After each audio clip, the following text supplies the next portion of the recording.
Nagpur CA road परिसरात bomb सदृश्य वस्तू सापडलेली आहे। नागपुरात मोठा पोलीस बंदोबस्त देखील तैनात करण्यात आलाय। बॉम्ब शोधक पथक तैनात करण्यात आलाय। जिलेटिनच्या कांड्या असल्याची ही माहिती मिळते। मोठी बातमी आहे, नागपूरच्या सीए रोडवर जिलेटिनच्या कांड्या मिळाल्यात आणि त्याचमुळे आता भीतीचं वातावरण पसरलंय। मोठ्या प्रमाणात या परिसरात पोलीस बंदोबस्त तैनात करण्यात आलाय। बॉम्ब शोधक पथक देखील या ठिकाणी दाखल झालेलं आहे। दोसर भवन परिसरात जिलेटिन वस्तू सापडली आहे। कुठून या कशा आल्या याचा शोध सध्या पोलीस करतात। सीए रोड परिसरातली ही सगळी दृश्य आज काही डेटोनेटर्स आम्हाला इथे मिळालेले आहे गणेशपेठची हद्दीमध्ये पोलीस स्टेशनची, आणि त्याच्यात जे आहे आम्ही इन्व्हेस्टिगेशन करतो आहे।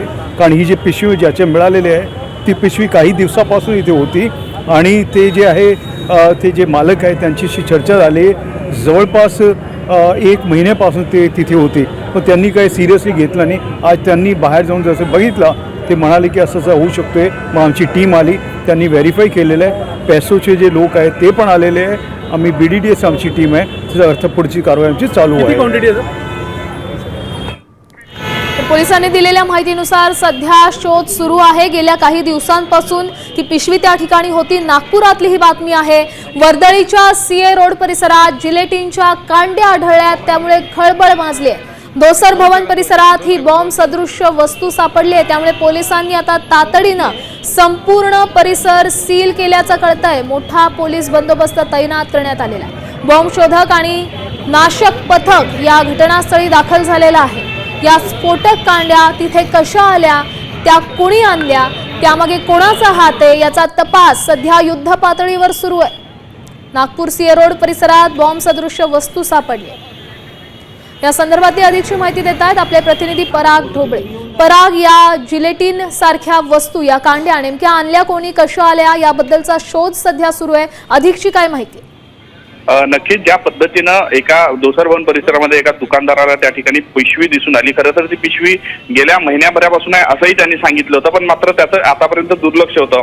आज त्याने ज्या ठिकाणी पाहून आल्यानंतर त्याला बॉम्ब सदृश्य दिसली अशा पद्धतीची माहिती पोलिसांना दिली। त्यामुळे पोलीस खडबडून जागे झाले आणि घटनास्थळी पोहोचले।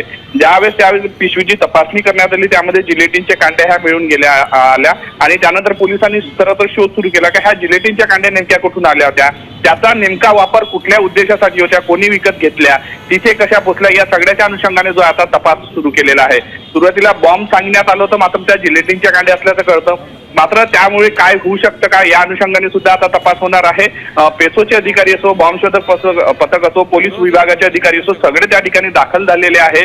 पोलीस आयुक्तांनी सांगितल्याप्रमाणे त्या पिशवीमध्ये हे सगळं मिळून आलं, त्या अनुषंगाने संपूर्ण तपास केला जाणार असं पोलीस आयुक्तांनी सामटीशी बोलताना सांगितलंय। पण ज्या बॉम्ब सदृश्य वस्तू सापडलेल्या आहेत त्यामध्ये कोणत्या कोणत्या गोष्टींचा समावेश आहे?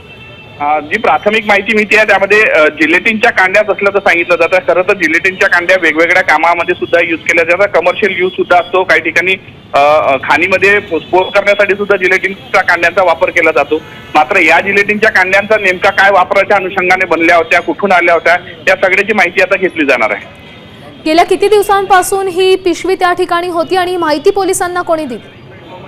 खरं तर ती पिशवी एका दुकानदाराला दिसली होती, मात्र ज्या ठिकाणी पडून होती त्याकडे अनेक दिवसांपासून त्या दुकानदाराने सुद्धा दुर्लक्ष केलं होतं। मात्र आज सकाळी त्याला वाटलं का हे गेल्या अनेक दिवसांपासून ही पिशवी पडून आहे, त्यामध्ये काय हे पाहण्यासाठी गेला तर सुरुवातीला त्याला कळलं नसल्यामुळे त्याने बॉम्ब असल्याचं त्याला वाटलं, त्यामुळे त्यांनी पोलिसांना लगेच सांगितलं आणि पोलीस आणि बॉम्ब शोधक पथक आणि पोलीस सगळे तिथे दाखल झाले। नक्कीच धन्यवाद पराग दिलेल्या या सविस्तर अपडेटसाठी। तर आपण पाहू शकतोय सध्या बॉम्ब शोधक पथक, बॉम्ब नाशक पथक तिथे पोहोचलेलं आहे आणि मोठ्या प्रमाणात पोलीस बंदोबस्त त्या ठिकाणी तैनात करण्यात आला आहे।